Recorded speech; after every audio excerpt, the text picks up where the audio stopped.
Dia mengatakan ketika saya membahas masalah karomah, banyak komentar-komentar yang masuk mengatakan saya ini orang halu.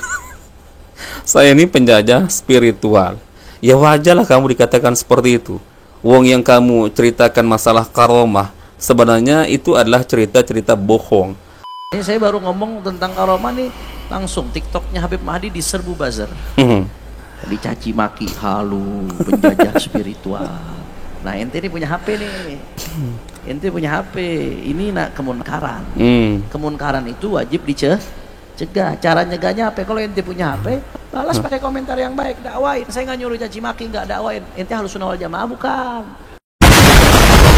Assalamualaikum warahmatullahi wabarakatuh. Bertemu lagi di channel Nasrus Sunnah. Hanif Alatos curhat teman-teman kepada para jamaahnya lantaran dikatakan halu, ya, penjajah spiritual, ya, di kolom komentar. Dia mengatakan ketika saya membahas masalah karomah, banyak komentar-komentar yang masuk mengatakan saya ini orang halu. Saya ini penjajah spiritual. Ya wajarlah kamu dikatakan seperti itu. Wong yang kamu ceritakan masalah karomah, sebenarnya itu adalah cerita-cerita bohong, cerita-cerita khurafat. Jangankan akal teman-teman ya bisa menerima, secara syariat saja, kemudian secara perbandingan dengan orang-orang soleh sebelumnya dari kalangan para nabi, para rasul, ya, para sahabat nabi yang punya jaminan surga, tidak pernah mengalami hal-hal yang spektakuler sebagaimana cerita-cerita dari para kabib-kabib Ba'alawi ini, termasuk Hanif Alatos. Bayangkan, ada wali atau ada habib bisa mi'raj bertemu dengan Allah 70 kali dalam satu hari. Kemudian ada habib yang bisa menurunkan rantai emas dari langit sampai ke bumi. Apalagi si Hanif Alatos ini pernah mengatakan bahwa, mohon maaf, ODGJ seperti Wan Sehan dikatakan sebagai wali majdzub, teman-teman. Wali majdzub. Saya suka jelasin nih, banyak orang yang salah paham tentang wali majdzub. Majdzub seperti Wan Sehan. Itu jangan ditimbang tuh, lain urusannya. Jangan ditimbang pakai akal kita. Ya pantaslah kamu dikatakan halu, penjajah spiritual. ODGJ saja dia katakan sebagai wali majdzub dengan alasan akalnya ketarik karena saking cintanya kepada Allah. Gimana konsepnya nih teman-teman ya? Saking cintanya kepada Allah, dia jadi gila, akalnya jadi nggak waras, akalnya ketarik. Sedangkan kita bandingkan dengan orang-orang soleh terdahulu teman-teman ya, dari kalangan para sahabat Nabi, ada tidak ya saking solehnya mereka lalu kemudian memiliki penyakit ODGJ teman-teman. Kemudian bagaimana dengan para ulama seterusnya, Imam Syafi'i, Imam Ahmad, Imam Maliki, yang tidak diragukan keilmuannya, kealimannya teman-teman. Ada tidak riwayat seperti itu? Mereka punya penyakit gila ODGJ saking cintanya kepada Allah Azza wa Jalla. Ya Allah teman-teman, ini konsep wali seperti apa? Ya pantas kamu dikatakan halu, dikatakan penjajah spiritual. Baik, kita simak videonya teman-teman. Nah, ini saya baru ngomong tentang karomah nih, langsung TikToknya Habib Mahdi diserbu buzzer. Dicaci maki, halu, penjajah spiritual. Nah ente ini punya HP nih, ente punya HP, ini nak kemunkaran. Kemunkaran itu wajib dicegah. Cara nyegahnya apa? Kalau ente punya HP, balas pakai komentar yang baik, dakwain. Saya nggak nyuruh caci maki, nggak dakwain. Ente harus sunnah wal jamaah bukan? Harus sunnah wal jamaah itu percaya karomah. Nih dalilnya, buktinya Ashabul Kahfi itu wali, bukan nabi, tapi terjadi keajaiban dan seterusnya dan seterusnya. Jadi dia meminta kepada para jamaahnya teman-teman, kalau kalian melihat komentar-komentar seperti itu, ya bantah dengan cara baik-baik. Gimana mau membantah teman-teman? Wong para netizen yang sudah faham ya cerita-cerita khurafat dari para kabib ini, ya mereka akan lebih pintar lagi teman-teman ya untuk membantah, untuk membalas. Dan lagi-lagi Hanif Alatos mengambil contoh kisah yang ada di Al-Quran ya, seperti kisah Ashabul Kahfi, yang mana mereka bukan dari kalangan para nabi teman-teman, tapi diberikan keajaiban. Ya iyalah ya, apapun yang ada di Al-Quran, mau masuk di akalmu atau tidak, wajib kita imani, wajib kita percaya. Karena siapa yang menceritakan itu teman-teman? Allah Azza wa Jalla. Jangan mengambil contoh terlalu jauh melalui Al-Quran.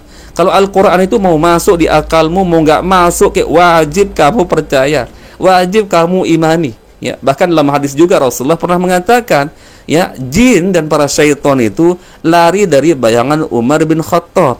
Ya, itu jelas karamah dari Umar bin Khattab. Kemudian Rasulullah juga pernah menaiki gunung Uhud bersama Abu Bakar, kemudian Umar bin Khattab dan Utsman.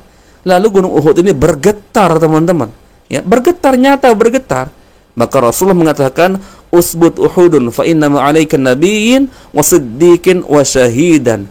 Tenanglah engkau wahai Uhud, karena sesungguhnya di atasmu ini ada seorang nabi, ya, ada seorang Siddiq Abu Bakar dan 2 orang yang akan mati syahid, yaitu Umar bin Khattab dan Utsman bin Affan. Nah, itu jelas teman-teman, ada riwayatnya dari hadis Nabi yang sahih. Lah kamu kok menyamakan ya ceritamu ini, cerita junjunganmu ini dengan Al-Qur'an, dengan apa yang diceritakan oleh Rasulullah SAW yang nggak ada bandingannya.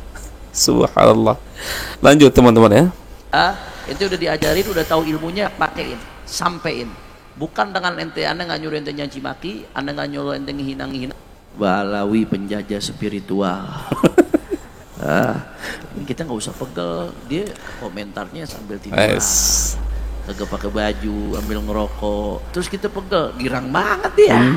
Ketawain aja, ketawain. Saya kadang-kadang kalau dicaci maki di medsos, alhamdulillah, mungkin ada dosa saya yang nggak Allah ampunin kecuali dengan cara ini.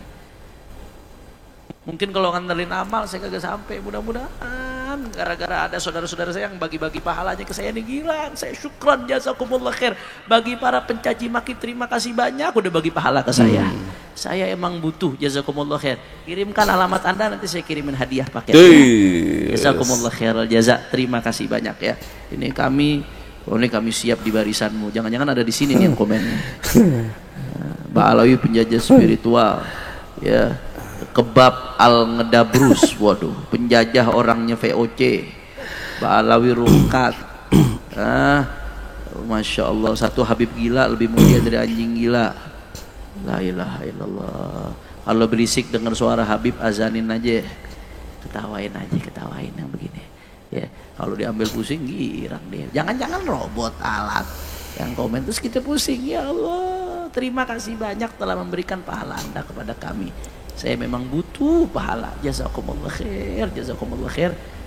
Ya, saya pun tidak pernah menganjurkan ya teman-teman yang berkomentar di kolom komentar untuk berkomentar dengan cara-cara mencaci maki, teman-teman ya. Saya berlepas diri dari komentar-komentar seperti itu.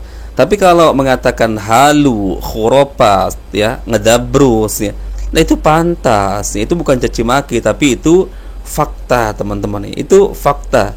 Jadi kalaupun kalian misalkan berkomentar ente halu Hanif ya, setelah misalkan mendengarkan cerita-cerita khurafatnya, itu pantas, itu wajar ya, itu sangat-sangat tepat, teman-teman. Kenapa? Ya seperti yang saya ceritakan tadi di awal ya, seperti Wan Sehan dikatakan wali. Ya Allah, makanya kita jadi bingung, teman-teman. Ketika ada orang gila dikatakan wali, ini sebenarnya siapa sih yang gila, teman? Ya Allah, astagfirullah, ini istighfar banyak-banyak, teman-teman ya.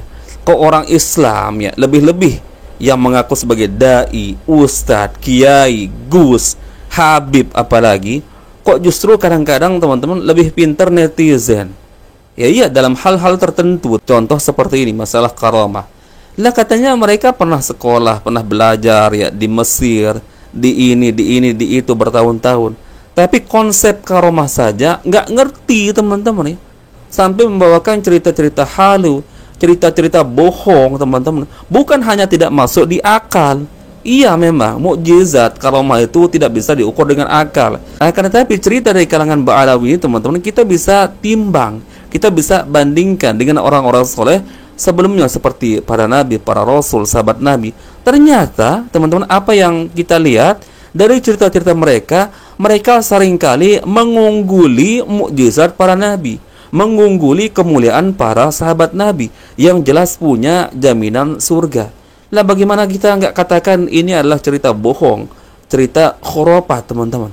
Ada Habib diizinkan masuk ke dalam surga. Bayangkan, Habib bisa masuk surga, teman-teman. Kemudian dia pulang lagi, merasa letih, kemudian dipijit katanya kakinya oleh anaknya. La ilaha illallah, la ilaha illallah ya. Kalau memang kamu benar bisa masuk surga, ngapain kamu keluar lagi ya? Sedangkan orang yang satu kali saja dicelupkan di dalam surga, kata Rasulullah ya, orang yang paling menderita di dunia, sampai-sampai dia lupa, teman-teman ya, atas penderitaan yang pernah dia dapatkan di dunia ya, saking nikmatnya surga tersebut ya, baru dicelupkan hanya sedikit. Nah ini katanya sudah jalan-jalan di dalam surga, teman-teman, tapi balik lagi Nah ini gimana kita nggak katakan benar-benar cerita bohong teman-teman ya, benar-benar cerita halu, ngedabrus, penjajah spiritual teman-teman. Ya pantas dikatakan penjajah spiritual. Uang mohon maaf ya, ODGJ ya diminta para jamaahnya untuk tetap memuliakannya teman-teman. Gimana nggak dikatakan penjajah spiritual teman-teman? Astagfirullah, Hanif ya Allah. Justru ini akan semakin membodohi umat teman-teman ya. Taib, mungkin itu yang bisa kita share teman-teman di video kali ini. Semoga bermanfaat sebagai sharing-sharing kita. Insya Allah kita bertemu lagi di video berikutnya. Salam waras, salam akal sehat. Barakallahu fikum. Assalamualaikum warahmatullahi wabarakatuh.